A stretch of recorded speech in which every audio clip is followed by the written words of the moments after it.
Fringe Fanatics with Chad Lee and Chris Zane. And we are back. It is Fringe Fanatics. I am Chris Zane. And I am Chad Lee. Thanks for tuning in. Yes, thank you guys for tuning in. As always, if you are watching or listening, please like and subscribe to us. Also rate us 5 stars. And go like, share, subscribe, and follow us on anything social media-wise at Fringe_Fanatics. We make it easy to find us so we can get more of you listening. On that note, Chad Lee, how in the hell have you been, my friend? Been good, man. Been good. Last weekend was good. It was chill. Finally got to the pool. Nice. Yeah, Samir had a little get-together for his apartment pool, and just a few of us went over there, had some drinks, chilled out for a while. Nice. Yeah, it was good. That's good, man. That's good. Got some sun. Got a little bit of sun, getting your vitamin D in. Yep. That's good. That's good. Yeah, then we went and checked out the pool for the first time right over here close to us, just within walking distance, and just basically read for the first time in a long time. Really glad to get back into it. Yeah, dude. Sometimes you got to do a little deep dive in the reading, you know, just delve into it. It's pretty much the only time I read is whenever I go to the pool. Nice. I mean, can't really play on the slide anymore. It's a bummer. You can. I know, I look weird. No kids. They're like, what is this pervert? You're just, wee! Yeah. Used to do it. Can't do it anymore. Yeah, well, people freak out. Yeah, people give you weird looks. Exactly. Yeah, especially when you look like us. Yeah. You get the weird looks. What is this pervert doing? Well, that's cool, man. Glad to see you are getting out to the pool and stuff again. Yeah, it's just a good way to spend the weekend. Yeah. How was your weekend? It was pretty good, man. Did a bunch of shit outside. Got a bunch of stuff done around the yard. Got the fire pit done. Got some shit done on the gardens. Not all the way because this fucking rain keeps happening. Yeah. So that's always a bummer. But, yeah, chipping away at that shit and, working hopefully, full time now. But this rain, man, it just keeps coming in the afternoon. We're getting close, man. Tomorrow is the start of June. Yeah, Monday was the start of summer, and it felt like it actually. It actually felt like summer. Yeah, it was great for Memorial Day for it being so, just hot. Yeah, I'm ready for it. I was driving to practice, and I was like, oh, the car says it's 89 degrees. Damn. It gets hot. Getting hot in here. Yeah. I'm happy about it, though, man. I'm ready for it. I'm tired of the rain every day. Yeah, no, I feel you. The rain does suck. Yeah. It's just... And it feels like we're living in, Seattle or something. It does, man. At this point, I don't think we need any more moisture. No, we I probably do on the moisture index. I don't really know. Right. But I'm going to go ahead and say, in my own professional expertise as a moisture expert, that we have enough moisture. I think you're good with your moisture. Yeah, my moisture, I'm moist enough. Yeah. I know that a lot of people hate the word moist. I know Meryl hates the word moist, so I'm going to say moist one more time. As much as you can. Yeah. I know you sweat I'm a gonna lot, say so moist. you're always moist. I am moist. Yeah. Like a moist towelette I am. Nice. Well, one thing that'll help with that is let's do a shot. Yes. Our last one didn't count. Yeah. So. You heard us say take another one. Well, there's a reason why. Yeah, it's all right. Here's to episode 36. Rolling right Fringe along, Fanatics. man. Thanks for joining us, guys. We appreciate it as always. On that note, cheers to you, and cheers to you, Chad Lee. Cheers to you, brother. Good stuff. It's a good time, man. We sit here, we fucking bullshit about sports, life, whatever, and drink some whiskey. Doesn't get no better than that, man. Well, as you guys can tell, we are drinking Jack Daniels. Mine went down the wrong pipe a little bit, so I was struggling over here. But it's been a while since either of us had Jack Daniels. It's kind of harsh, man. It's definitely a common one, but it's good. It's yeah, reliable. It's good old reliable Jack Daniels. Oh, yeah. Most just definitely. Whenever you're low, Jack's always there to bring you up. He's there for you. Yeah, indeed. And his buddy Jimmy Beam. And Johnny Walker. Yeah, I think George Thorogood might have wrote a song about this. Exactly. One beer. Speaking of that, we do have a new band we'll feature here next few minutes or so. But yeah I'm excited to check we them got out. new bands, new month, new bands. New band for the musical guest, so that's gonna be cool. It's always nice to get into a new musical guest. We had MF Ruckus last month. They're fucking rad. Yeah, they are rad. And then this month we'll have somebody who you will find out about here shortly.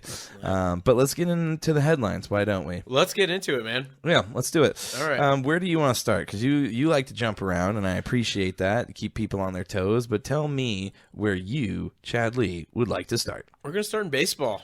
Baseball. Might as well. That's what's in the regular season right now. And I've kind of started to follow baseball a lot more than usual. And I think it's partly due to my gambling addiction.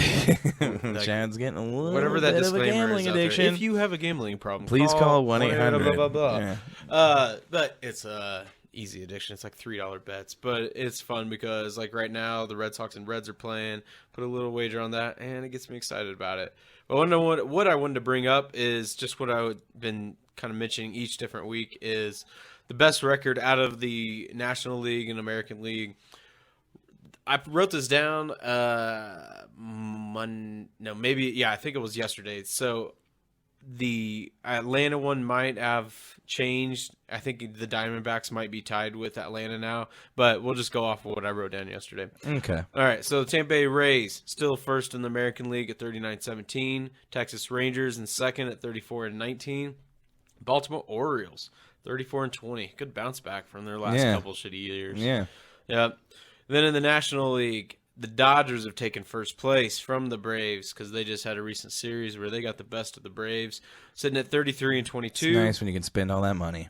Yeah, all the stars they have there. Yep.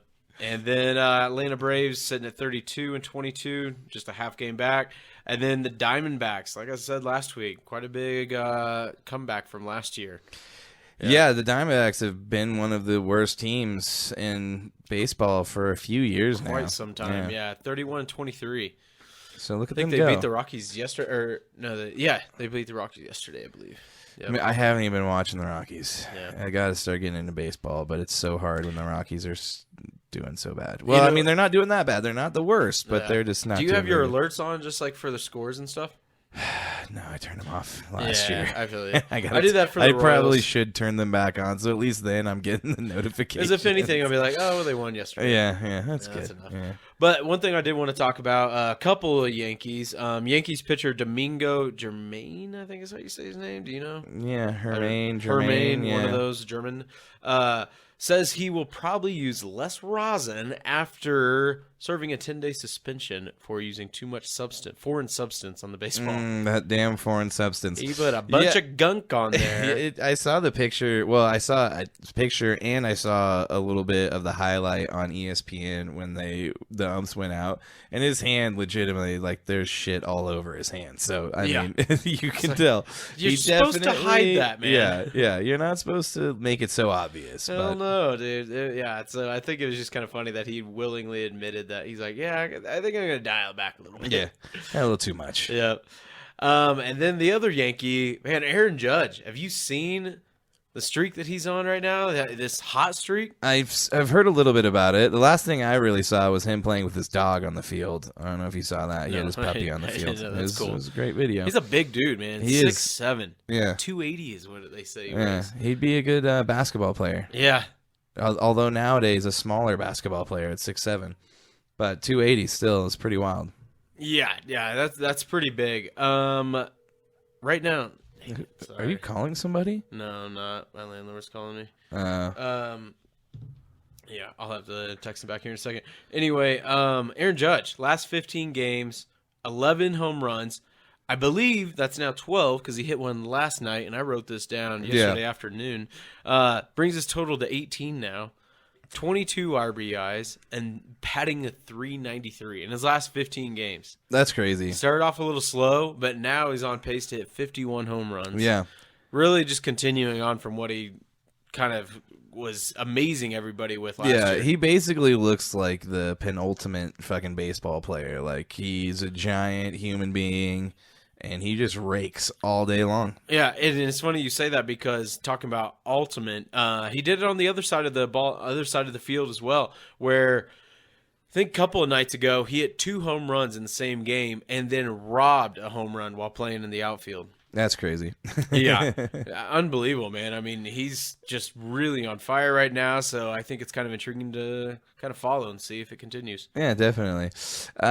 In terms of MLB, I did have a couple things written down, one of which being Nevada lawmakers are discussing whether or not they want to go through with the proposal to subsidize a large portion of the now Las Vegas A's stadium. Basically, they're starting to discuss whether or not it's actually going to be something that's going to stimulate the economy. God damn it. Something that's going to stimulate the economy, or if it's just something that they're basically helping big business, succeed better. Like, is it really going to offer more jobs? I think it is, because at the end of the day, you're going to have to fucking pay a bunch of people to work there. And that's going to be the people that live in Nevada, which is always nice. So, I don't know. We'll see what happens. I think the vote is supposed to come out this week sometime. I think they're voting on it. It's probably going to pass. I bet it probably will. I mean, if they could, I think if they even change the name, I don't know if they'll have the option to, but they need to get I think they're going to be the Vegas Athletics. Which lame. doesn't sound that bad, really. I don't know. I disagree, man. I don't know. I've I always don't wondered, really like the Golden Knights. Like, that doesn't sound that cool. Dude, Vegas the Athletics Knights, at least kind of.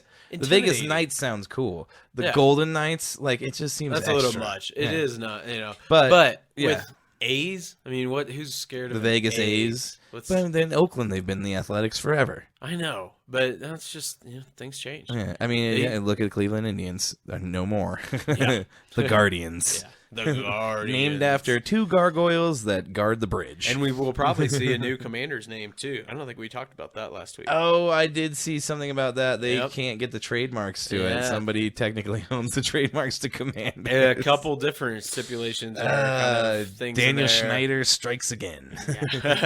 Kind of just a regular citizen in D.C. That's who did it. He filed a few different trademarks trying to guess the name. One of them happened to be Commanders. Oh, I did not know this. And then so I looked into it, trying to find out why they couldn't use that.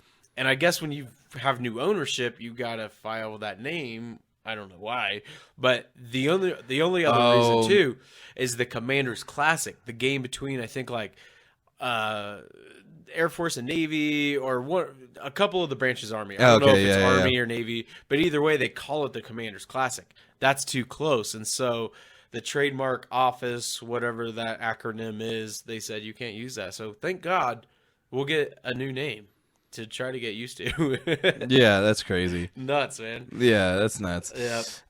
And then the other big thing that's happening in the MLB that I did want to bring up, which may, according to ESPN, be branching out into other sports, is this Diamond Sports Group issue that's been coming to light over the last couple of weeks. They own the rights to about 14 MLB teams, like local sports broadcasts. The team in question today is the Padres, and I think the branch of the company that works with the Padres is called Bally Sports. They basically carry all of the local. In San Diego, they're your local broadcaster. It's much like here with the Rockies, it's Root Sports. They're also included in this company, but they're not. There's 8 teams that are involved in the bankruptcy filing that they're basically saying we can't afford to keep paying these ones. Yeah. We can keep the other ones. The Padres are one of them. Basically, they filed for bankruptcy. They were supposed to make a payment yesterday in order to keep the contract, and they failed to do so. Okay. So now MLB TV and the Padres have teamed up, and they will now be carrying the Padres local broadcast. And basically for, I think, Wednesday through Sunday, you can watch the Padres games for free if you're on MLB TV, if you're in the local area. And then starting Monday, you either have to pay $19.99 a month to watch your team's games, or you have to pay $79.99 to get the whole year for that amount. So a lot of people are talking about, like, is this going to ripple out? Like, is this going to start to become a thing where these teams are like, why do we need, and like you look at what we're dealing with here in town locally with the Altitude and Comcast dispute, where they're like, the distributors of the channels, like, Comcast and stuff, they don't want to do it. They're basically saying, you want too much for what you're actually doing. And yet the other people are looking at like, well, we have 82 fucking, Nuggets games to broadcast. We have 162, especially in the MLB, 162 games, and we've got to have camera operators, analysts, sideline guys, everybody, sound guys, all these people to run this broadcast, and they're basically saying, well, we don't think it's worth what you're asking, and they're like, well, this is what we have to fucking pay to work. Yeah. And so we're kind of reaching this point where it's like, is this going to boil over to where sports is going to become a subscription-based thing, which is fucking crazy. That is nuts, man. But we've talked about this before, especially like with the NFL. it's like you said, if you could just pay for Red Zone every month, you would do it. But you can't do that now. Nope. They've lumped it in with the whole entire Sunday ticket package on YouTube, and now here's it's the big insane amounts word of that's money. the separator here: advertisers. You know, these companies like Comcast, DirecTV, and these other big businesses, they want the big bucks. They see the word B in billions. And they don't really see that, I don't think, in the Nuggets, unfortunately, in a small market team. You know, these and a lot of other baseball teams, because they see, I mean, you could take a look at any graph of the decline of baseball over the last 10 years, and it is on a downward slope. Yeah. And it's sad, but that's why the game is doing so much to try to, I mean, I've been watching more than ever because they've done things to modify it. But when it comes to business, when someone's out there in marketing, when you're talking about bottom line, they don't see the dollars, and that's why they're cutting it out. And you know, if it does move to the MLB, it's a shame, the MLB TV, but you know, that may be the way it's headed, because then, I mean, what you're doing, I mean, we see things like streaming apps. You know, instead of like me flipping on regular cable or 250 different channels, I don't want to flip through that. Streaming services are more pigeonholed to where you're like, okay, get Amazon Prime. Okay, Amazon Prime's got your favorites on here. You can go watch these originals. You know, you can get HBO Max or Max now. Yeah. So it's weird, but that's the way things are moving. Yeah, and that's the thing that sucks, is it's going to get to this point where it's like, okay, well, I guess I just pay for everything I want to watch, like it's separately now. That's wild. And at least the thing with Max, like they obviously, I think they absorbed a bunch of companies. Yeah. And then they are now like, that's why they change it to Max, because that's their streaming bundle service. But I mean, we're looking at stuff like this now where everything's getting to be like, it's like I'm paying way more than I would for fucking cable. Yeah. And I knew this was going to fucking happen. I knew it was going to happen, because you look at cable, it's like $130 a month. Dude, just with the standard streaming services now, you're almost there already. Yeah, I'm probably paying close to somewhere around that, I would imagine, with all my subscriptions. I mean, ESPN, that's how I'm watching this Red Sox game right now, is ESPN Plus. Well, you do the Hulu bundle, and you get it a little bit cheaper. And that's what I was going to say here, is I would much rather always do this and keep using streaming service, because I can't stand commercials. Because the Hulu package, you have to do the one that comes with ads. Yeah. And I can't stand that, dude. I will not. See, we do ads. it. I pay for YouTube Premium because I can't sit through your ads. Yeah, that's fair. But, but it's weird, though, because, okay, yeah, you're paying more, but it's on such, like, a nominal amount. Like, are they really making their money back for the amount they're paying, or they're getting paid for ads? For you to pay, like, what is it for YouTube Premium now? I don't even know. Like 16, I think, a month, something like that. Okay. Yeah. Okay. Yeah, I don't know, man. But it's weird, though, because we're basically going to get to the point where all these companies are starting to conglomerate back together and, like, offer packages. And it's like we're basically working back towards, like, cable. Yeah. And that's what sucks, is, like, now insane. you see. It's insane.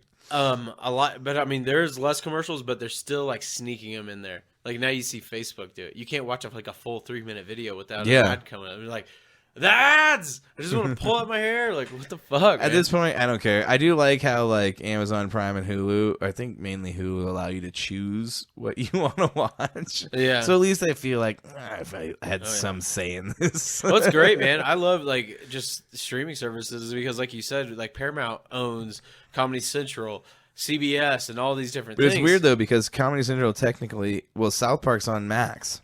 Yeah. But it's technically Comedy Central. I think it's on Paramount Plus, too. But, like, we like to go through and watch old episodes of, like, ridiculousness.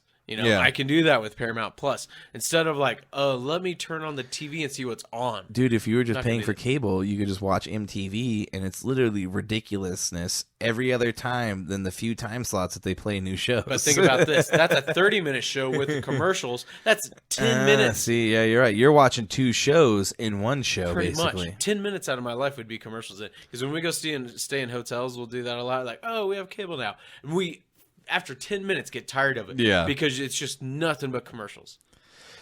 Yeah, it sucks, man. Yeah. I mean, the commercials, I'll deal with them. Especially because you think about it, like back in the day, we used to watch like 5 minutes of commercials. Yeah. Disney Channel, MTV, Their commercials are I the also longest. do like how they put the timer there. It almost makes you feel better about the fact that you're watching the commercial because you're like, at least I know when it's over.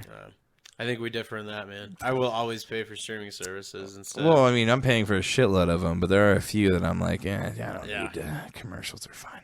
I even subscribed to Discovery Plus. Oh, we did? Because I wanted to watch No Reservations and Anthony Bourdain. Oh, yeah. Yeah, that makes sense. We already have Discovery Plus because Meryl likes to watch ghost shows. So. Oh, cool. Yeah, I also enjoy a good ghost show, but you know, those are fun, man. But yeah, shit.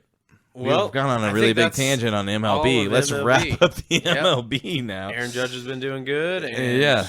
And then we went off a tangent on how this could affect everything at this point, and we went to streaming services. Look at all the things we did for you people. Chad, what would you like to get into next? I'm gonna let you take over headlines. I think it's the easier way to go. Just a couple short ones here when it involves racing. Ryan Blaney wins Coca-Cola 600. Wanted to bring this up because I believe he was on Two Bears right before he won, like within like a couple weeks or so. Yeah, because they always pre-record the episodes. Yeah, they do. And he recently went on Two Bears, One Cave with Tom Segura, and it was a really fascinating episode. Getting to kind of listen to the insights of a NASCAR driver. Pretty cool. And the fact that he won the Coca-Cola 600, one of the biggest races.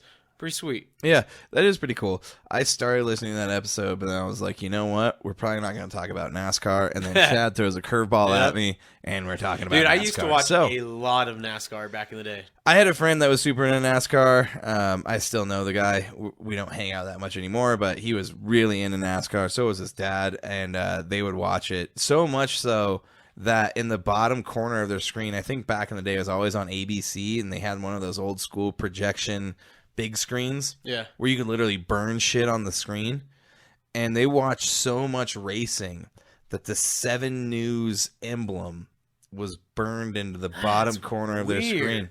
Yeah.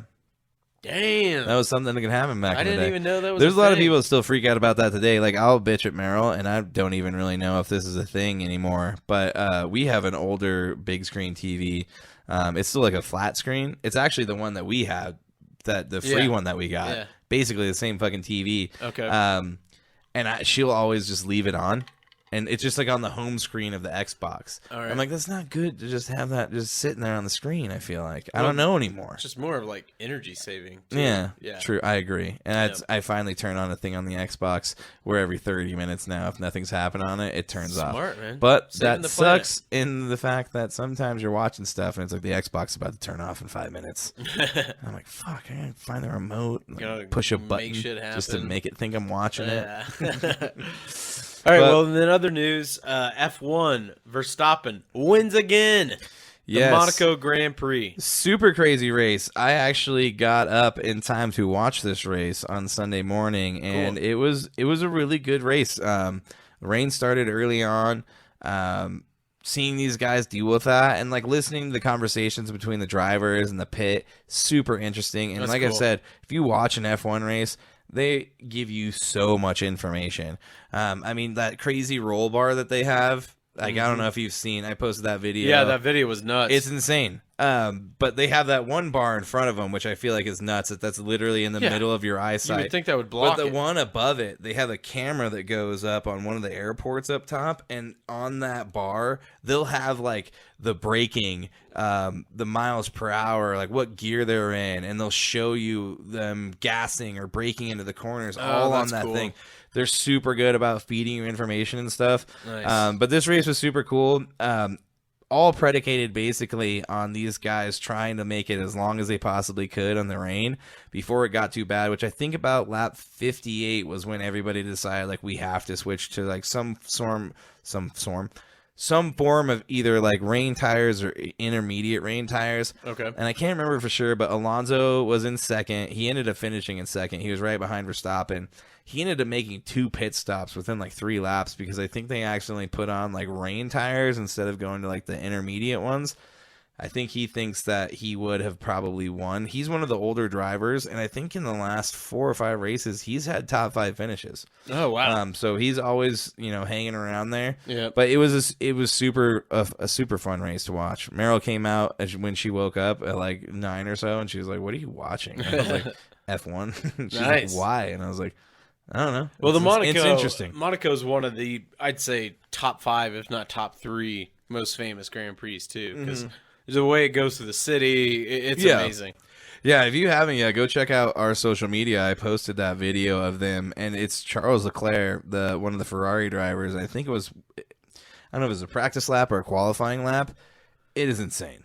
Yeah, I mean, they're doing like 180 through like just parts of fucking Monaco, pretty much neighborhoods and stuff. I mean, they're flying. Even when the rain was happening, dude, they were hit on straights and they were hitting 164, dude, in the rain. Yeah, and then meanwhile they're like hitting the brakes and getting to corners and fucking fishtailing and stuff. Man. So yeah. it was crazy. There was a couple guys that didn't finish. There was some wrecks even just in qualifying, and I think there might have been one in when they did the pole. Yeah. But still, like, a couple guys had to get their cars, like, taken off the course because they wrecked. Pretty wild.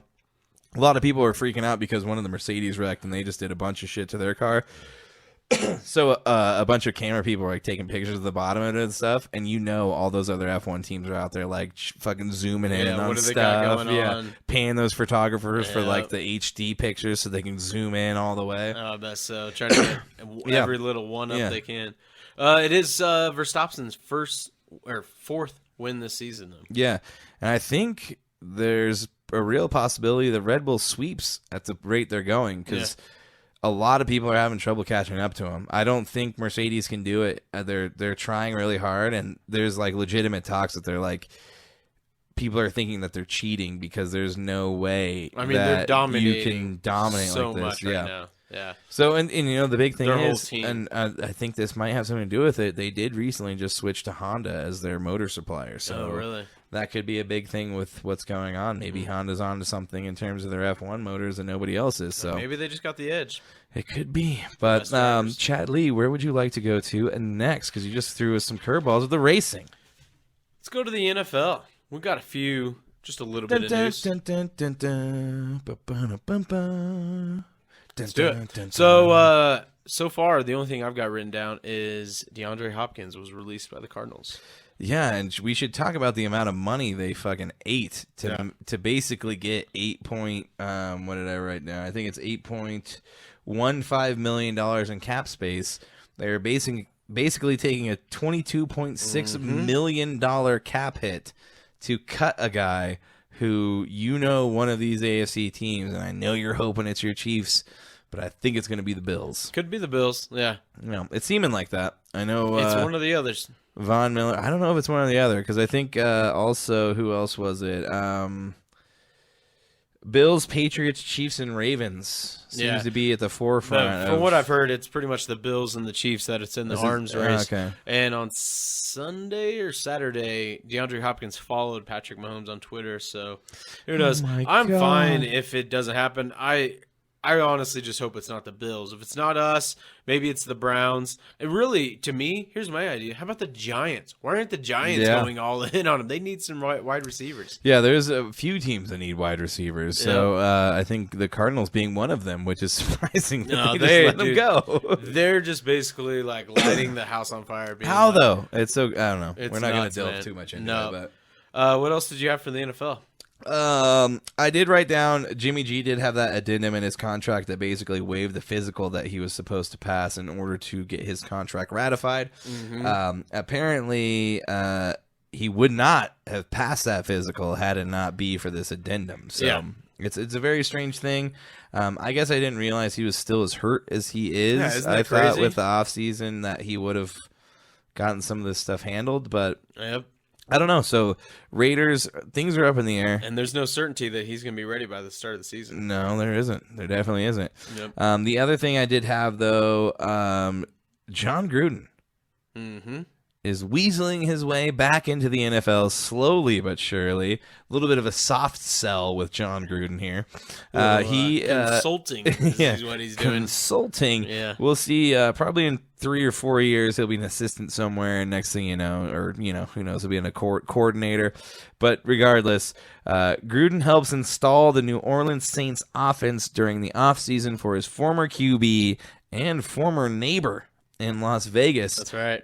Derek Carr. So John Gruden's back, everybody. Derek Carr need his daddy to come back. Yeah. He needs daddy to help him figure things out over there. Dad, I don't know what to do. Can you tell me what to do? It's kind of nuts, though, because I believe him and Roger Goodell and the NFL still have some lawsuits going on in Nevada. So yeah, and I wonder how tense things are going to get with him stepping back into the NFL. Well, as far as I know, he was literally only helping install the offense. Other than that, I think he doesn't have anything to do with.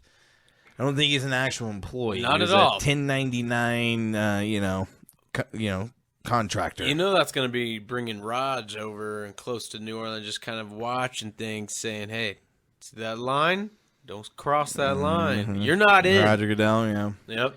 And then John Gruden's going to be like, Spider 2Y banana. That's his favorite play. Yeah, I don't know if you know that. Remember hearing that from training camp. Spider 2Y banana.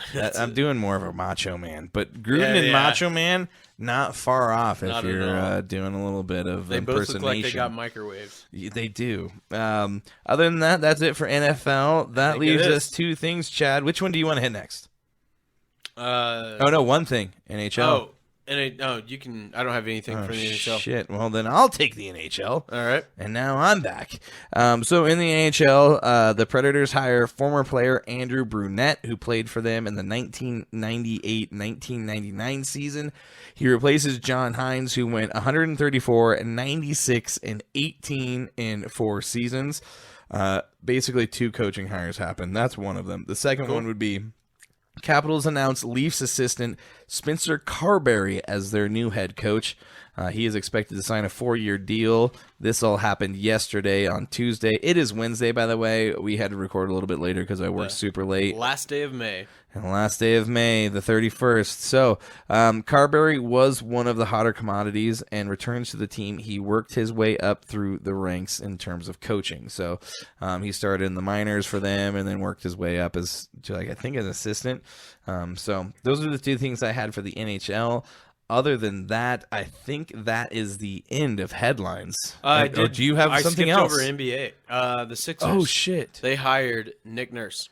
I thought we had 2 more things, but we talked about this before we started, and I was just like, we already talked about the NBA. So go ahead, Chad. Just a few coaching hires, really. Yeah, again, coaching hires. 76ers hired Nick Nurse from the Raptors.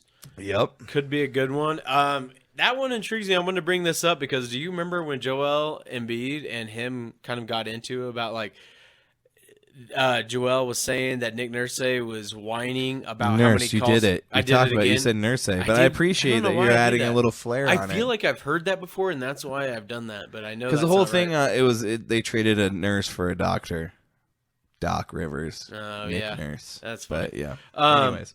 So, yeah, they've kind of had a beef back in the day because Nick Nurse was like always complaining that Embiid was getting all these calls, which is totally true, and he had merit to that. And then so Embiid called him out on it, and it's like, I wonder if they're going to try to get this resolved before he comes on board. Well, what I heard was that Embiid was one of the reasons why he chose the Sixers. Oh, wow. I think he was looking between the Sixers and the Bucks. Yeah. And then he ended up choosing the Sixers. And here we are. So Embiid's now got a coach that hopefully, can do what I don't know how Nick Nurse is going to help them play better. Yeah. As a team, because a lot of them fell off towards the end there. So I hope a coach is enough to make Embiid, I guess, want something more than just the MVP that he clamored for all season long. Right. But Nick Nurse comes in. He was Toronto's head coach. I think it was 4 or 5 years he was the coach? Yeah, 4 or 5 years. Yeah, won a championship with the Raptors. Yeah, he did. In Toronto, he won in 2019 and was the 2020 Coach of the Year. He was 227 on 163. Basically had a .582 win percentage. A decent coach for his time considered, especially when he took it over. The Raptors were like terrible. Yeah, very, very bad. I think if it wasn't for them hiring, I can't remember his name right now, but it was the Nuggets GM, I think at the time. They hired him over there, and that's when all these trades happened. Mm-hmm. And that was what took them off, and they ended up winning the championship out of it. Kawhi from San Antonio, which was huge. Definitely huge. So the other one, Chen, what's that one? Tell us about that one. It's not official yet, but the Bucks are expected to hire Adrian Griffin. He was Nick Nurse's assistant. Oh, there you go. So 2 Toronto people now have new jobs. Yeah. And they're now head coaching other places. So the carousel continues. Yep. And we'll keep you guys updated because there's still a lot of spots to be filled. Definitely. And then the other big thing in the news is Bob Myers steps down as the Golden State Warriors GM. He did supposedly have a deal on the table that would have made him the most paid or the highest paid GM in the NBA. He just said it's time after 12 years and 4 championships. It's time to walk away. I just don't think he wanted to put his name on a rebuild. No. I think it was better just to be like, I've already made a shitload of money. We've dominated. This is a fucking dynasty. You think about how much hours he's sitting in there, probably 18, 20-hour days. Yeah, I watched the press conference as well, and he kind of admitted that, like, if you're not fully into it, it's time to step away. So I'm sure he was just burnt out, tired. There's talks that like he might just kind of step away for a year or take the job and at the Clippers. Oh, that'd be interesting. Yeah, that could be a good one. For I don't know if I'd want to move that close, but that's the way those Cali guys do it. Yeah. Yeah, but it is kind of interesting though because it could be the very first piece of the Warriors quote unquote dynasty to start falling. Because they're in a rebuild. They're a soft rebuild. They have big decisions to make because Klay Thompson wants a big extension. Draymond Green wants a lot of money. They're not going to be able to pay everybody. And something we need to talk about, we talked about it when it happened, the NBA CBA that happened. Yeah.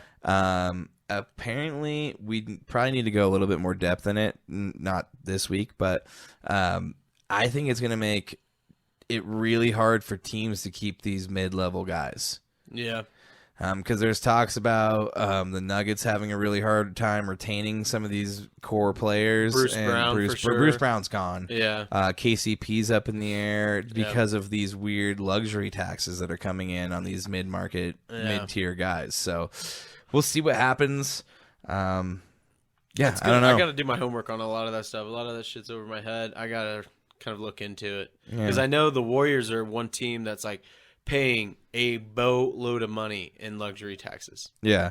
Oh, it's just like the Dodgers and the MLB are just paying some, or not the Dodgers, it's the Mets this year. Yeah, they're paying some insane amount of luxury tax. So on that note, though, we are going to move into the musical break. That's it for headlines, right? That's it. Okay, that's it. We're moving into the musical break. We have a new artist this month. It's a little bit of a strange name, and when you hear them and you hear the name, you're probably gonna be like, that is not what I expected, because that's what happened to me today. The name of this band is Horse Bitch. They are from Denver, Colorado. And you're going to hear the song, a song about Severus Snape. Severus? I said it wrong. Were you into Harry Potter? Did, but I didn't. What did I say? Cerberus? Cerberus. Oh shit! I had an R. A song about Severus Snape. Yeah. Is going to be coming at you soon, and we will be right back. Check it out. Stay tuned.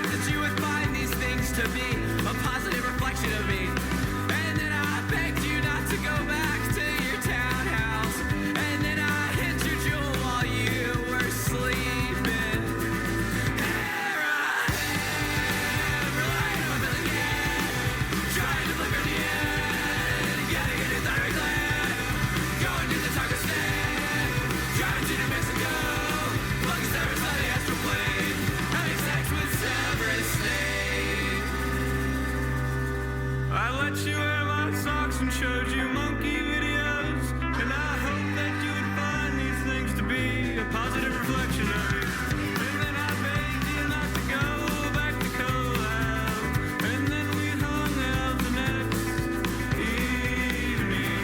There I am, right up my face again, lying super lubricant, doggy style with a pelican, going to the darkest end, driving to New Mexico. Severus on the astral plane. Speed Severus on the astral plane.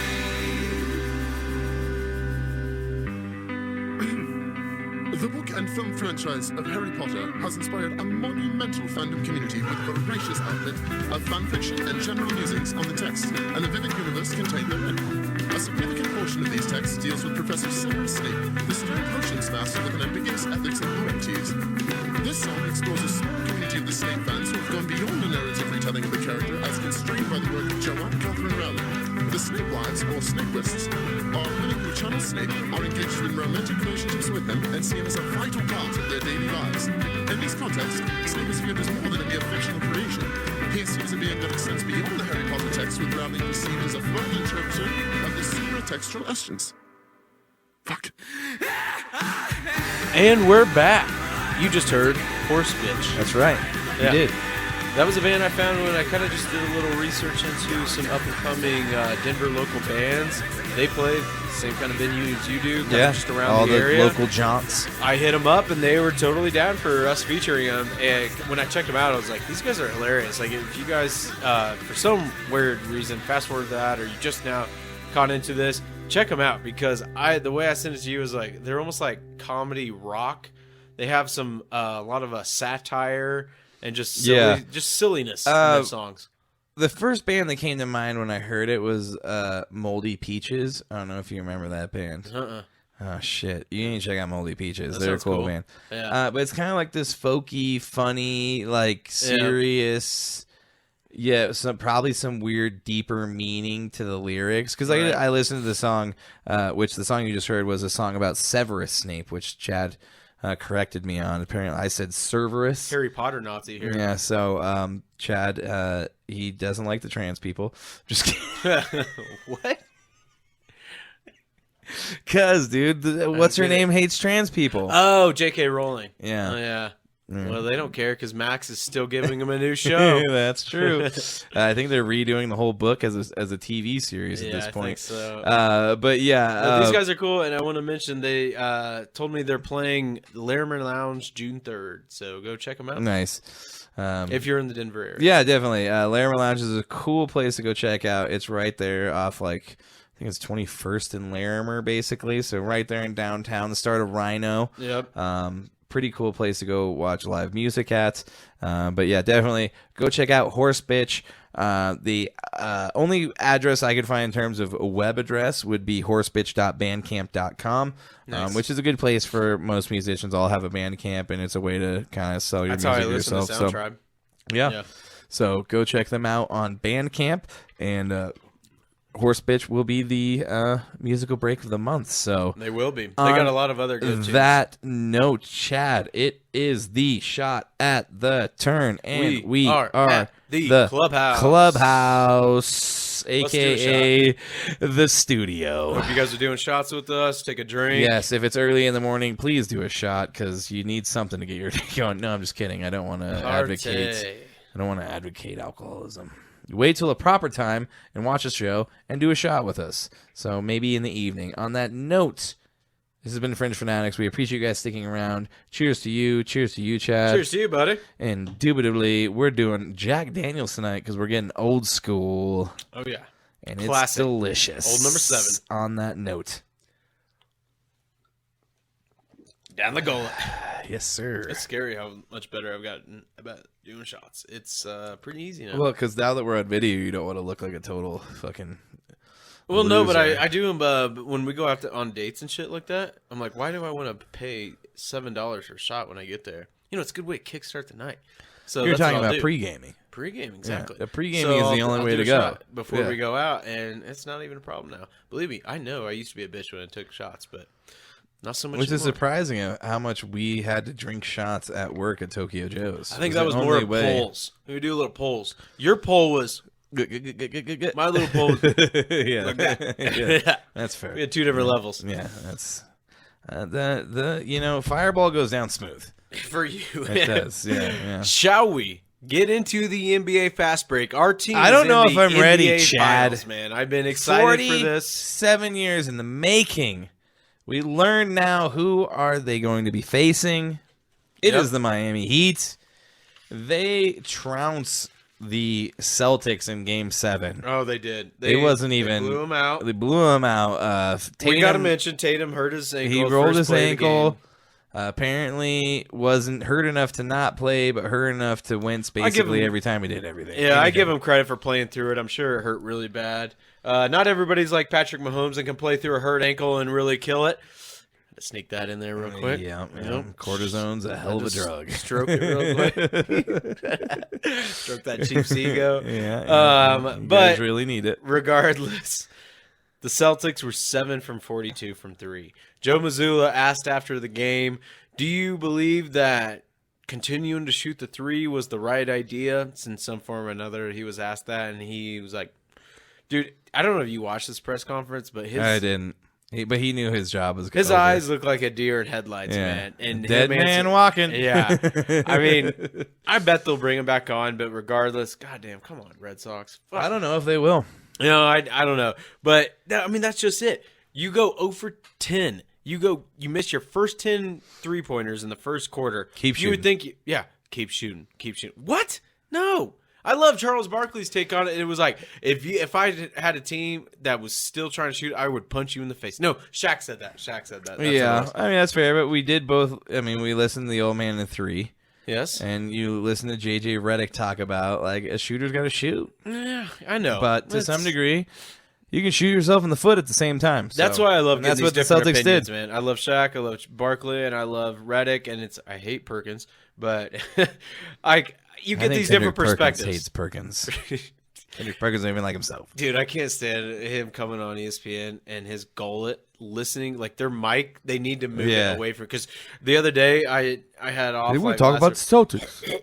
I know. I'm like, told you about I the try Celtics. not to do that on the podcast. No one wants to Yeah. hear that. And Perkins, it's like he's trying to like swallow a breakfast sandwich or something the other day, man. Like, dude, I swear if I saw that guy in public, I'd probably try to slap him. I'd be like, Chris, I need you to bail me out, dude. I wouldn't What? slap him. He's a giant human being. No, I don't give a shit, you'll dude. you'll die. We'll both die. Dude, We'll I'm probably ready both to go. get killed. I'm ready to go. I'll Anyway. die for this.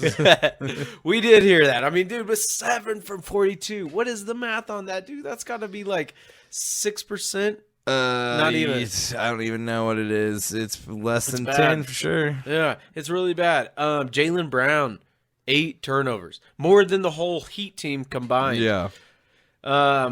Yeah. Caleb Martin, dude, he could have been the MVP. There was talks that he should have been the MVP. Well, there was a lot of talks of that. I wanted to bring that up because so he did average 19 points. Here's the big thing, though: 60% from field goal range. From field goal range, talking like he's 3. a kicker. 48%. Oh, from it was 3. 48. Yeah, 60 40 from yeah. 60% from the field. from the Yeah. field. I mean, the thing of it, though, if you look at Jimmy Butler's, and then I think it was JJ Redick that had the good point. That's like on the old man in 3, he's doing a lot of facilitating. You know, there's a reason why. Yeah, like, his assists are up. yeah, there's someone I know that was really dogging Jimmy Butler for the way he played in that game 6 where they barely lost. And you know, the thing of it is like he came through and he was like 2 of 19 in game 6, and then came back and hit those last 3 free throws. But the thing of it is just like, man, he draws so much attention. So you got to expect where he's not going to have the greatest game every time.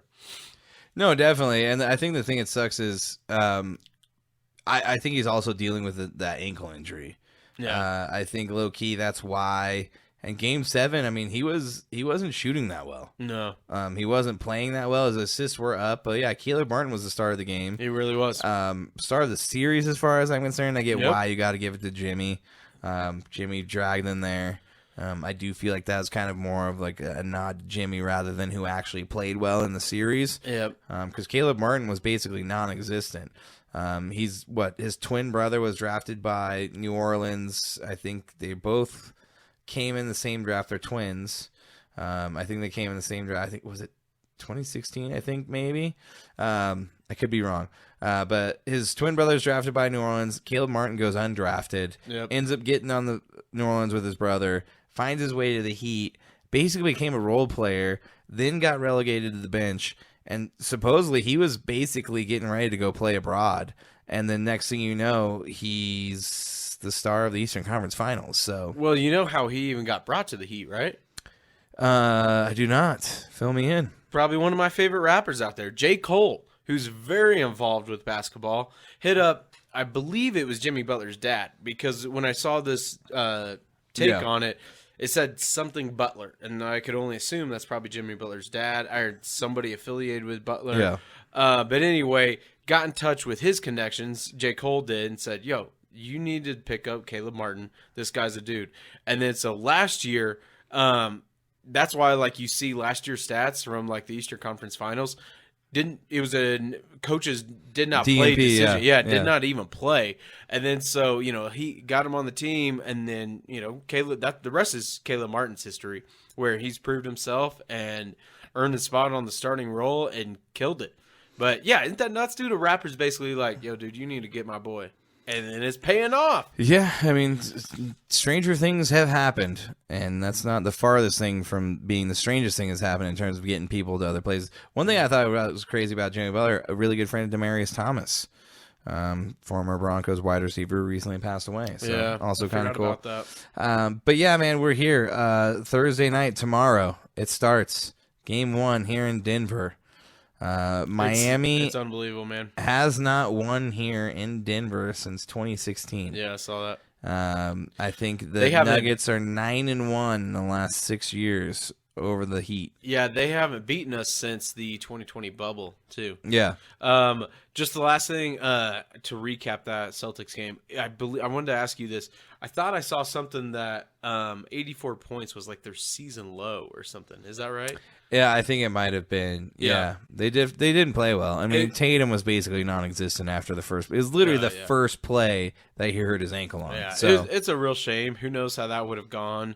But there's going to be changes coming to the Celtics. I think Jaylen Brown's gone. I think they need to move him, man. I mean, I heard Brian Windhurst talking about it on PTI, and he believes it makes sense to re-sign him. But, I mean, when I talk a lot of shit on Perkins, but his idea, or whoever's, maybe he heard it from somewhere, of trading for Damian Lillard, I think is a good idea. It does seem like they needed like a legit point guard. It almost seemed like those two were kind of just like it almost turned into the Durant and Devin Booker thing, where it's like, okay, Devin's going to take it down, Durant's going to take it down, and then vice versa, back and forth. So they need I think they need a legitimate point guard that can utilize Tatum and make him back to being, the dominant player that he was. Because it almost averages out the same, where one of them scores 25, one of them scores 30. Yeah. You almost need a point guard that's going to put up 15 to 20, and then your star is going to 40, get 40, 30 or something like that. And that's what Redick has talked about. Those guys really don't know how to run the two-man game. I think that's why Mazzulla is going to be gone too, is because of that. Dude, he so, sucks. His coaching decisions coming down the wire were terrible. There's probably a lot of things in terms of the games that they lost where you could point to decisions that he made. Yep. So, yeah, I think Mazzulla's gone. The Celtics are in trouble. They've got some stuff they need to figure out, but Miami just keeps on going, man. Mowing down the greats. This finals really couldn't be going any better. I mean, the only thing that would, I guess, like, respect out of it, if it was any other team, it'd be the Bucks. I do like the Bucks a lot, but I've always been a fan of Miami Heat. That culture there, Eric Spoelstra, Pat Riley. Spoelstra, if people don't know, the Miami Heat coach, he started out as a video coordinator for the Heat. That's just like Pat Riley. Mm-hmm. Pat Riley was a part of like the broadcast, and then eventually, as I learned from winning watching time, winning time. It was like, dude, you really know a lot about basketball, and it's just like that. And the Dwayne Wade, Shaq teams. I've always been a fan of the Heat, so obviously I don't want the Heat to win, but this is entertaining for me. Yeah, I mean, basically, Spoelstra, we've talked about this I think last week, is probably one of the best coaches in the NBA right now. He had the ultimate super team. Yeah. The first super team, if you will, that came together like that. I won't call him the first, but he's definitely that was a super team. That was the first one where it was like social media and trying to get guys to come there. I mean, Shaq and Kobe, I would say, is the first. I think the one. Karl Malone, Gary Payton, that Shaq and Kobe, or not, that wasn't Shaq, but yeah. Was But Shaq, you know what I'm Shaq saying. wasn't on that team, was he? No, but you know what I'm saying. That LeBron team with the Heat, that was it was definitely a super team. The most well-known super team, and to go from that to basically having to go to a rebuild and go through all the bullshit and stay relevant, and then get Jimmy Butler. And then you go to the Western Conference Finals. You go all the way to the finals in 2020 in the bubble against LeBron and the Lakers. Yeah.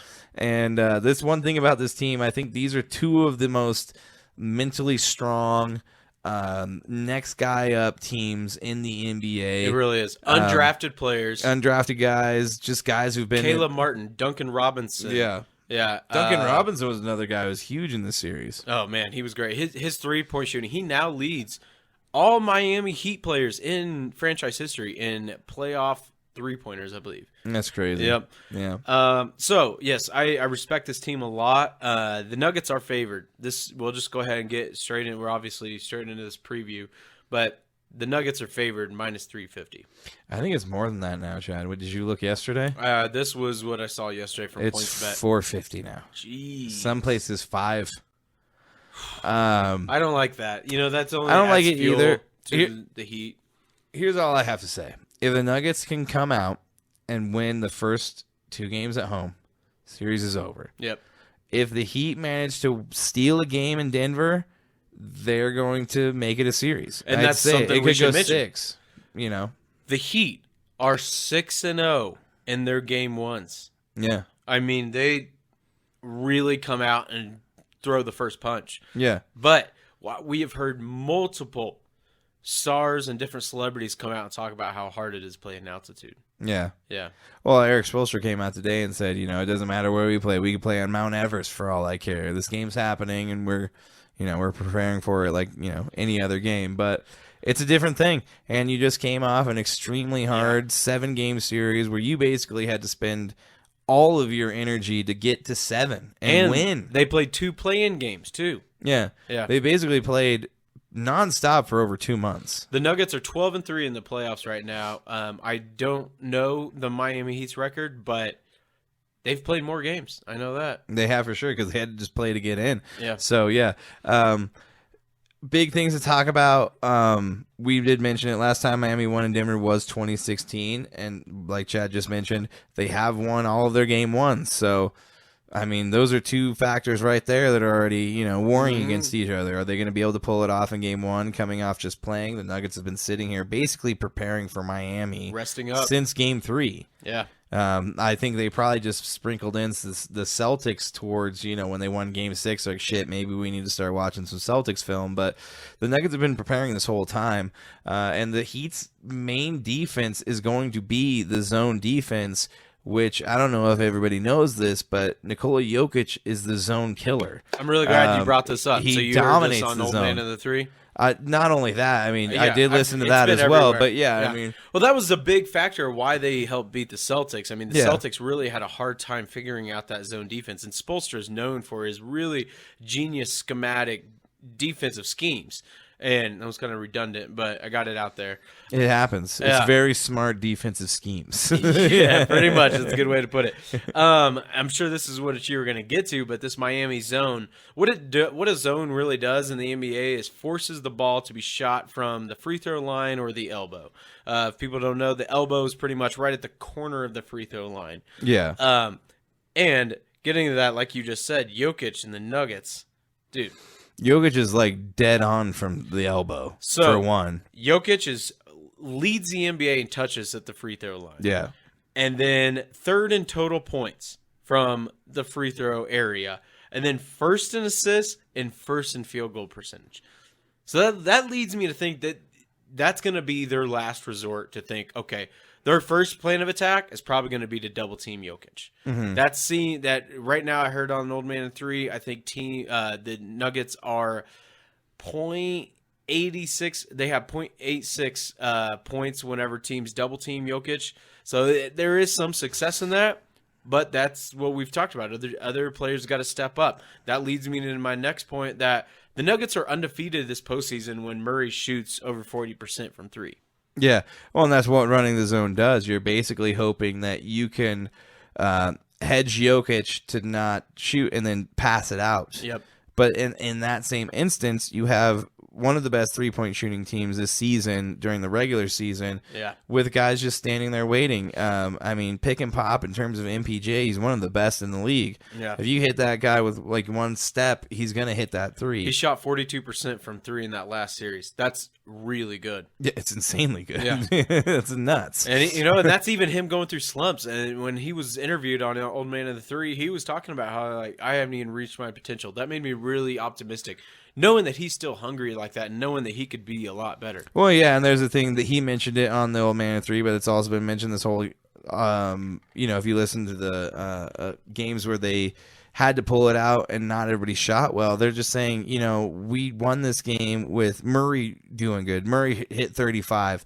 And Jokic didn't shoot well. MPJ didn't shoot well. Aaron Gordon didn't have a good game. Yep. And then the next game, Jokic goes for, whatever, a triple-double, and Murray didn't shoot well. But, MPJ did okay. And they're like, we haven't even really fully played to, like, the fullest potential we've gotten. Yeah, like a full unit. Yeah. And even when it is just like maybe one guy not shooting well, they still are like leading teams like by 10 or 15 points like the whole game. Yeah. It's just I would love to see them at like full strength where they're all hitting like that. But I mean, this is a team where there is a lot of weapons, and if they're going to play the zone like that, then I think the Nuggets are going to lick their chops. Yeah, I agree. And I think the big thing for Miami is going to be, in terms of offense, is getting Jimmy going. And this entire offseason, Aaron Gordon's been on the best player, basically, in terms of defensively, on every team they played, whether it be Cat, whether it be LeBron, whether it be Durant. And Aaron Gordon has done nothing but supersede what anybody thought he would do. His defense has been stellar. And I think if you look at what Aaron Gordon did on Jimmy throughout the times they played together here while he's been in Denver, he's held him below his season average. I think his season average was like 22 something, and in the playoffs he's gotten up to like 25, 26. But that's all Aaron Gordon has to do is keep him below 22 points, and you're basically going to win this game easy, because Bam Adebayo does not shoot any three-pointers. No. He lives around the basket. Kevin Love does, though. We got to watch. He's not great at him, but he can make them sometimes. Yeah, and Kevin Love is really good in the playoffs, apparently. Dude, that's one thing we got to bring up. He's played in 4 finals with LeBron, obviously. He's a little older now, but a lot of what we heard when we listened to Duncan Robinson's interview, they really love Kevin Love in the locker room, and that's what a veteran does. And so they're going to rally behind that. If he makes 1 3, it's going to lift that team so much. Yeah, and I think that's the thing about both of these teams is you look at a guy like Kevin Love, you look at a guy like Jeff Green, you look at Bruce Brown and Kentavious Caldwell-Pope on the Nuggets. All of these guys are at any point could be relegated to the bench for an entire game, maybe. Yeah. Or, very limited minutes. And that's what they were talking about with Kevin Love is like, yeah, he basically went from being a role player to being a bench guy. And the first thing he did was start rallying the dude that replaced him, which is something you don't hardly ever see. And I think that's the great thing about both of these teams is they are actual team basketball. Exactly. This isn't LeBron going to take shit over. It's not. This might be the best team basketball finals we've ever seen, and meanwhile we have to worry about ESPN saying there's nobody's gonna fucking watch it. So yeah, it's ridiculous. I've watched them and I've listened to them scrounge and reach for straws on trying to come up with stories for this, and only whenever they have Windhorst and Reddick on, I believe that they're actually decent at it. Even Mad Dog, I feel like, is decent at it because he is really critical of it. But the point of it is there's a lot to talk about. When it's team-oriented basketball, this is great. I think it was Reddick that was saying this is probably the best team-oriented basketball we've seen since 1984. Yeah. Well, and then it's like ESPN's freaking out about like stories and storylines. And it's like Jokic being from Serbia racing horses in the offseason. Jamal Murray just blew his knee out, was gone for 2 years. Aaron Gordon was once the guy in Orlando and basically got traded here to be a role player, has said nothing about it. And not only that, he's gone on and defended some of the best players throughout the playoffs. Little man's freaking out about something. Someone is maybe at the door. I don't know what's going on. No. But anyways, yeah, like I'm saying, Aaron Gordon's done nothing but anything that's been asked of him to be an integral part of this team. Yeah. MPJ, we talked about how he wouldn't buy in the beginning. He's finally bought in. these are teams that you want to see play. That's and what it's I was just saying, sad. man. I like the Heat. You know, I'm so glad it's not Devin Booker and Kevin Durant. You know, it's even if it was Clay and Steph. You know, like in the beginning with their first championship, I think of 2016 or something like that, or 14.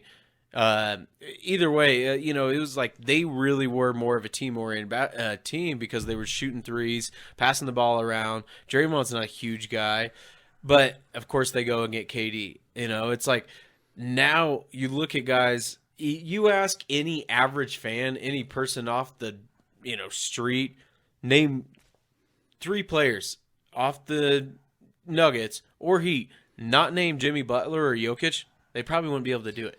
Yeah, that's probably. what makes good basketball, man. Yeah. Oh, we got to mention too a few other bullet points I want to bring up. Tyler Hero expected back by game 3. We'll see how that does. You know, their offense has really been flowing here.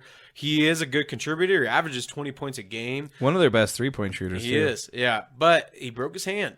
How good is he going to be Yeah, back from that's that? going to affect your catch and shoot. I mean, when I broke my hand being stupid punching a wall and hitting a stud, I mean, it was 2 months before my hand felt right. And it is crazy to think that I think it was game 1 of round 1 that he broke his hand. Oh yeah, it was So, very early. It's wild that we're at the finals and he's basically about ready to come back from a I know, broken hand. like a broken It's been hand. that long. It must not have been like that bad of a break or something, but Tyler Hero, he's a baller. He really helped them out in the bubble whenever, they were in the finals, and then even last year. He's a very essential part of their rotation. So, but we see how their offense has been flowing. I mean, Caleb Martin, Max Strus. Yeah. How is that going to, tie into their whole mix? Another bullet point here. Jokic, 6-0 against Bam Adebayo. Yeah, anytime Jokic is on Bam Adebayo, he does a pretty damn good job of just nullifying anything he can do because he can't guard him 2 ways. So it's just like, okay, yeah, I know what to do when you're down in the offensive end of the zone, but you can't do anything over me defensively. Yeah, he's much bigger than him. Bam, go ahead. Bam, I've just got a few more things here. Bam. I watched him this last series, and he'll try to do that big man, couple dribbles, turn around, do a little hook shot, like fade away. Jokic, he does not hit it. He does not have that touch like Jokic. Maybe he figures it out this series. I don't know. But what I see him do a lot of times is hit the back of the rim, where what that means a lot of time is he's putting a little bit too much on it. He just isn't as accurate. But Jokic, I don't know what it is. He's also bigger, gets him a little closer to the rim. He's got that soft touch. He does that little turnaround fade away, and he throws it right in there. And I imagine that he's going to dominate. I mean, he just dominated Anthony Davis, who's even bigger, more athletic, more offensively skilled.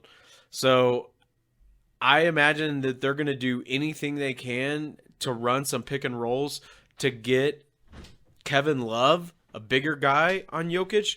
But either way, I mean, I think Jokic is going to have his way. I would imagine there's going to be a game where Jokic scores, maybe 2 games in here where he scores over 35 points. Because I see that being the case where Jokic could just have his way in this.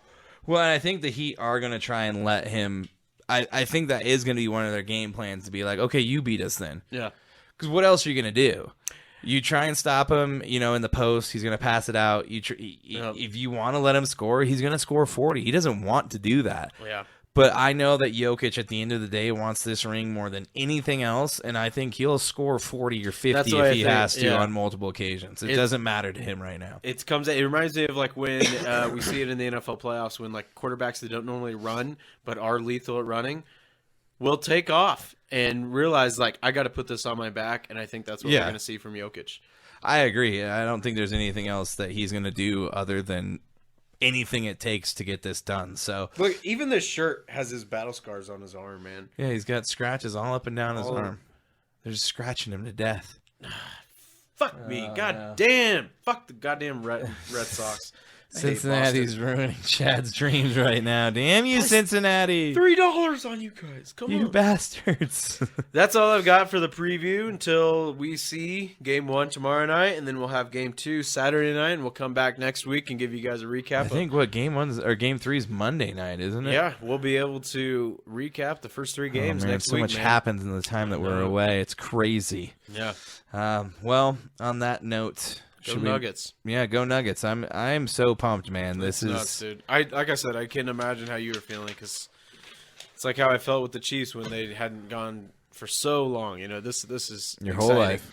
I mean, that's what Zach Bye saying is every game going forward is the Nuggets' biggest game in franchise history. Yeah. Game 1, Game 2, every game. Everyone's an inch closer to getting it done. That's all it takes, and we're coming to the precipice. We're about to see if they can pull it off, and I think they're going to. I've got them in 5. What do you think? Yeah, I got them in 6. 6. Yeah, That's I think fair. they take 2 here. I think they take 1 in Miami, and then I think Miami takes 1, making it 3-1, and then I think Miami takes Game 5 here, and then I think we win in Miami. I hope they do it here, but I hope so too. We keep winning all these other series. Shit. In a way, so Yeah, it's the possible. way to go. I mean, I think a lot of Denver sports have won their championships in Miami. Oh, really? Yeah. Oh, hobby damn. Because I think when the Avs won the first one, I think it was in Florida over the Panthers in 1996. Yep. Yeah, So, I'm about to talk about that. Actually, yeah, wrote that down. indeed. So, on that note, shall we move into the penalty box, Chad? We should. That's a great segue. Let's do a segue on in, which We I didn't have- realize how crazy segue was spelled. Did you realize that? Yeah, it's like It's a SEGUE. I always thought it was just like the Segway thing that you ride around You on. ride around. It's weird. It's isn't it? SEGWAY. It's what I thought the whole way. Yeah. Segway. I was like, what the fuck is Segoo? I don't know what Segoo is. Yeah, it's when you Segue. like write shit out that you're like, oh, I'm a bad speller. Yeah, that's exactly, which Yeah. happens a lot nowadays in this, technological driven world we live in. Spell check saves us. So on that note, Chad, we have gotten to the NHL Penalty box. penalty box Stanley Cup final. We have the matchup set. It is The set. Las Vegas Golden Knights versus the Florida Panthers. Number 8 seed versus number 2 or 3? Yeah, I mean, the Panthers had to fight and claw their way in, no pun intended, with them being Panthers to even get into the playoffs. Yep. I think they had to have the Blackhawks lose in order to even get in. They're in, and they've been just rolling people at this point.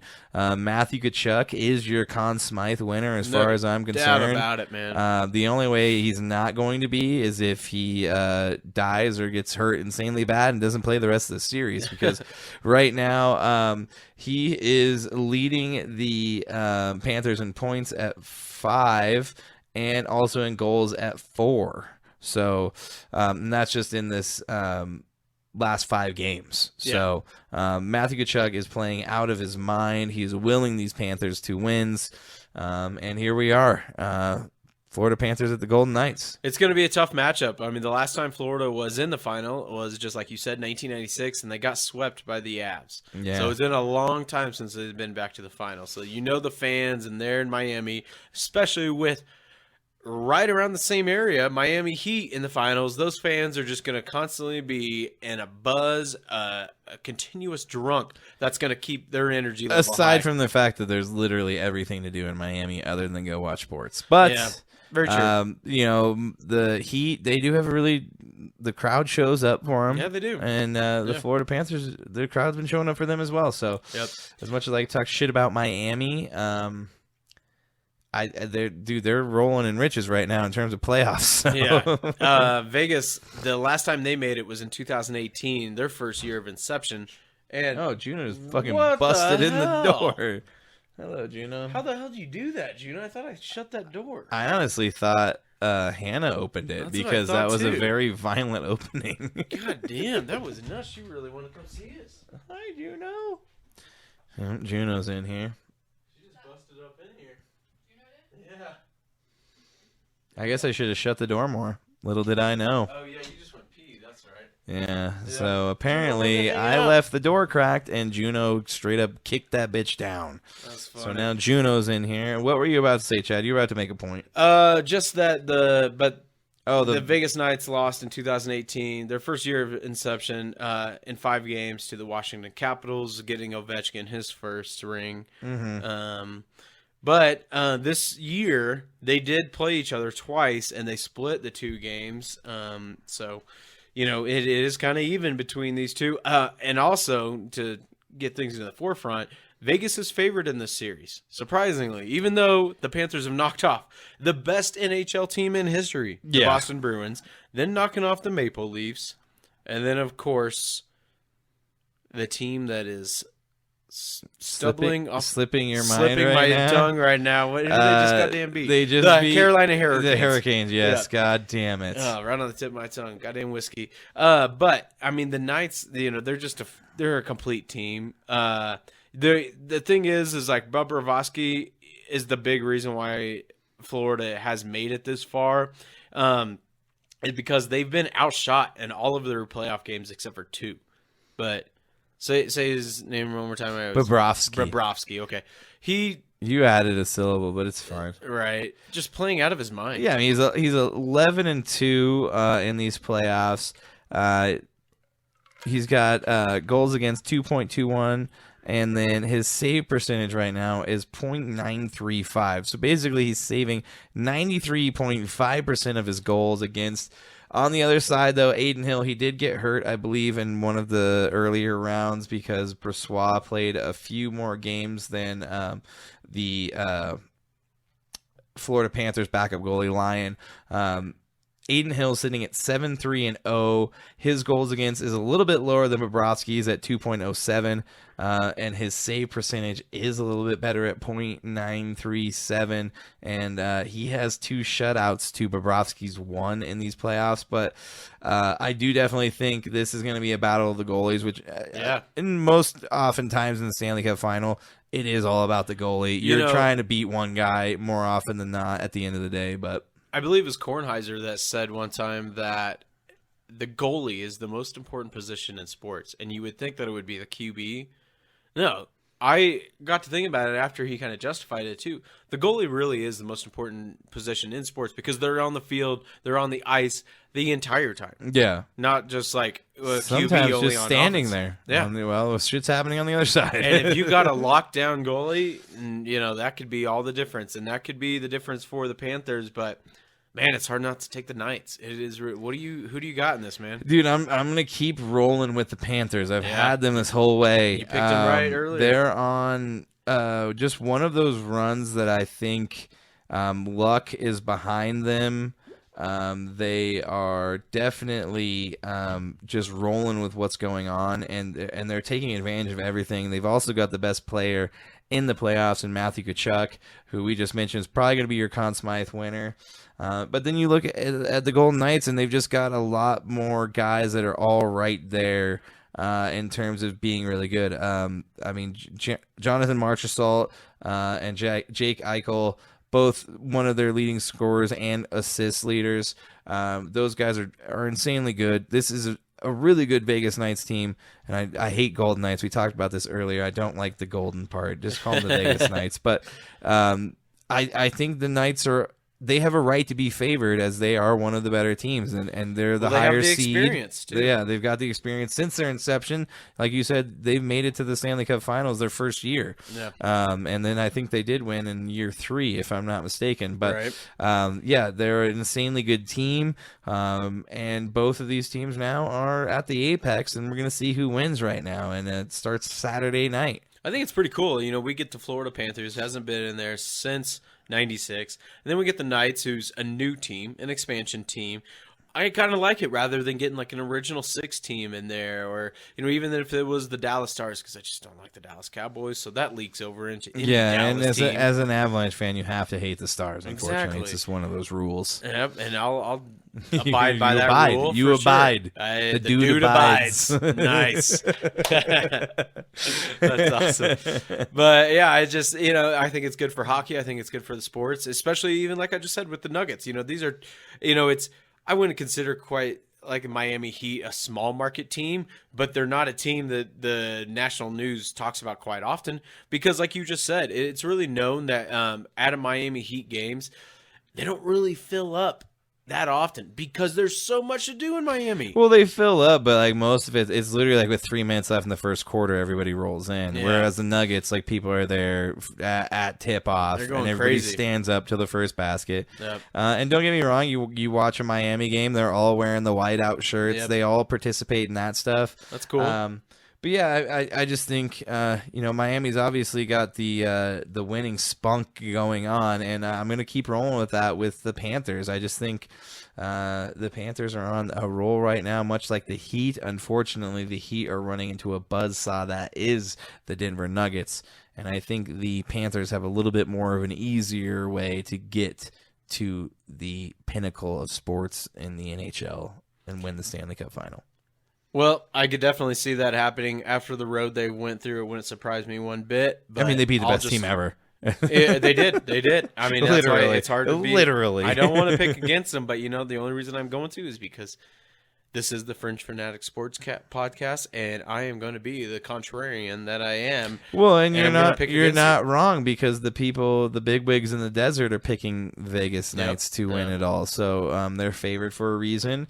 I'm taking them more for their experience more than anything, but sometimes that may not matter. And then you look at that goalie, Bobrovsky.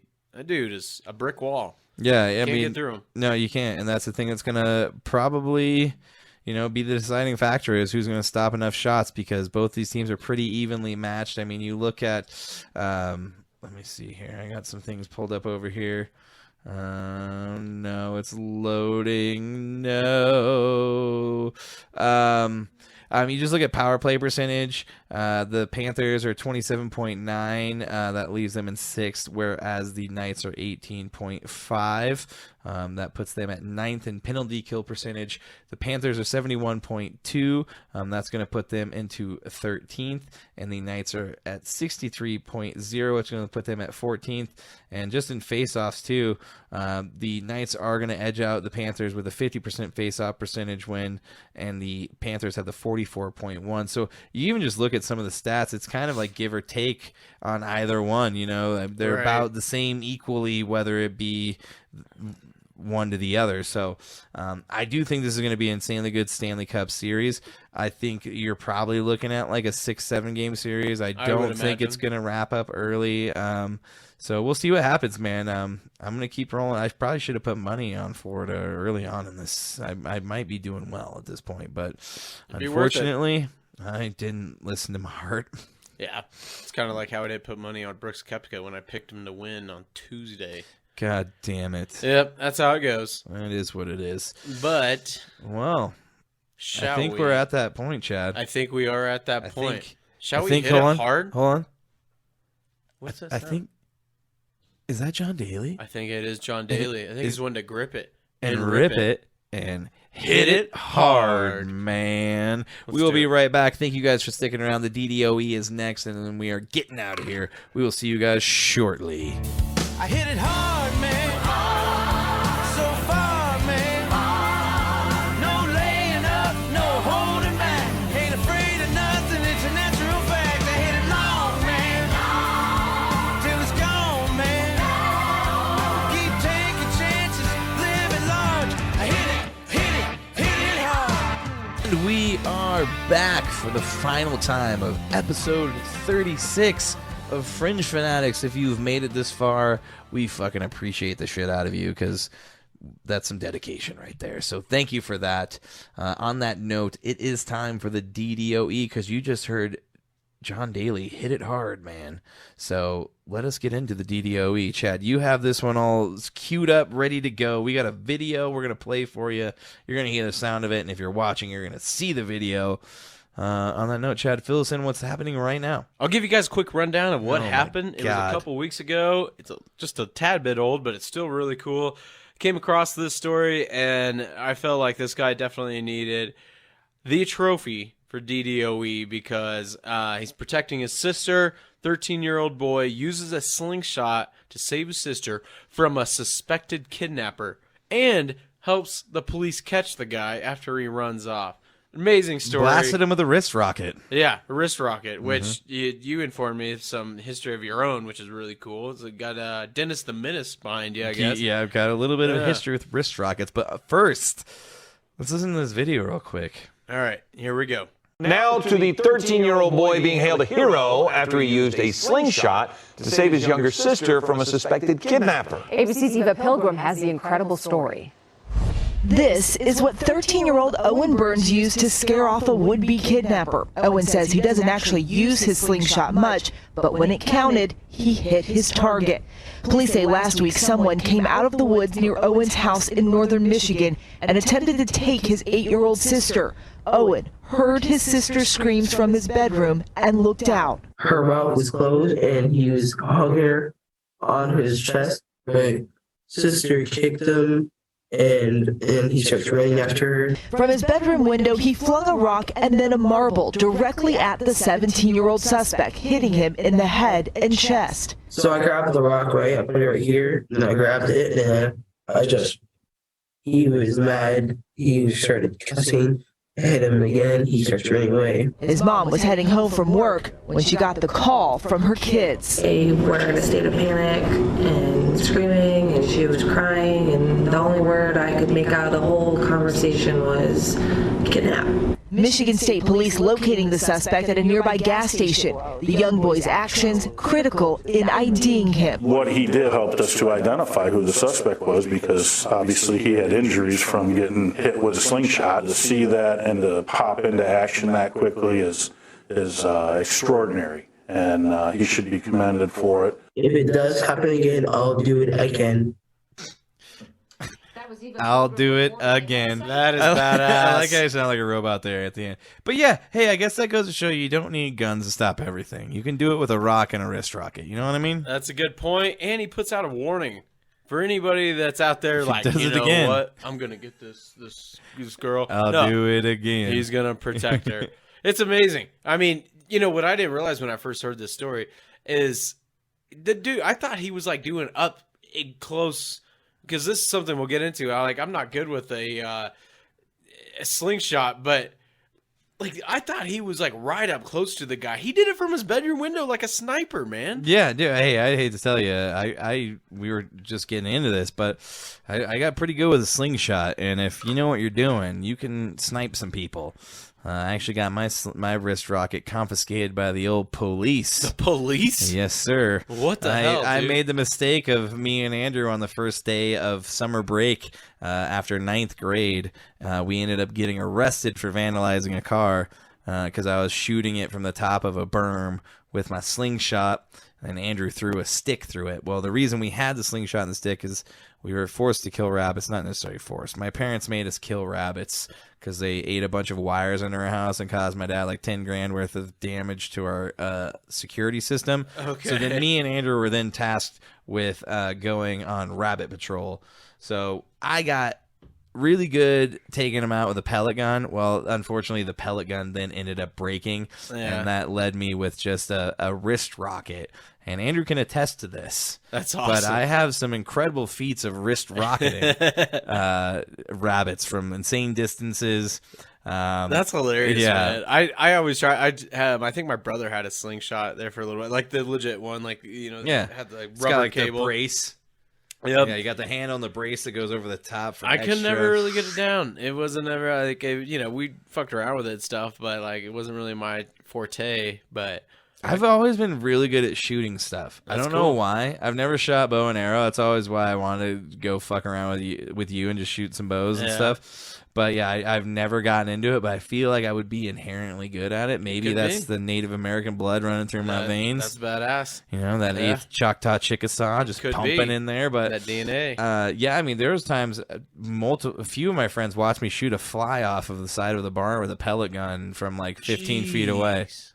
That's next level, man. That's John Wick style. Yeah, it was pretty cool. That's fucking sweet. So I'm pretty good at shooting stuff. I don't know why, but that's why, like, as soon as I got the wrist rocket, dude, like, right away, I was just dominating. Just like, ping, ping, like I could shoot shit from far away. I don't know why. Cool, man. I mean, that's seriously like, a kid can't really have, like, a gun or anything like that, but, you can get his slingshot and he can fuck some shit up and protecting his sister. Yeah, look at that, dude. This guy's taking out, rapers. Yeah, and I don't know. I'm taking out rabbits. I feel like an asshole. Yeah. He's taking out a raper. This kid's a hero. I mean, what's cool is I don't know if it said in the video, but, they were able to catch the guy because, got hit in the head, dropped the girl, and ran off, and then went and hid at a gas station. And then when he called the cops and described the guy to him, and then people saw him at a gas station, they noticed the scrapes on his head, fucking big ass fucking gash on his head, egg on his head from getting smacked with a rock. Yeah, dude, this guy looks I'm like telling he's you, been hit. if he, as far as he pulled that back, and you'll see it on the video when we post it, as far as he pulled that back, if he shot that dude in the head,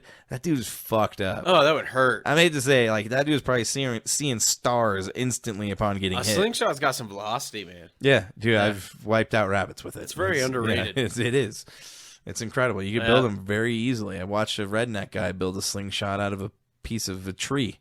Oh. It was cool. That's pretty sweet. But anyways, hey, on that note, I think we need to toast wrist rockets. Do we know the kid's name? Owen Burns. Owen Burns. Yeah. This is to you, sir, Owen and your Burns. wrist rocket. And protecting your sister like a true hero, Yes, man. indeed. And on that note, Chad, we have reached the end of episode 36 of Fringe Fanatics. We sure have. And on that note, we toast to the show, and we toast to everybody watching or listening right now.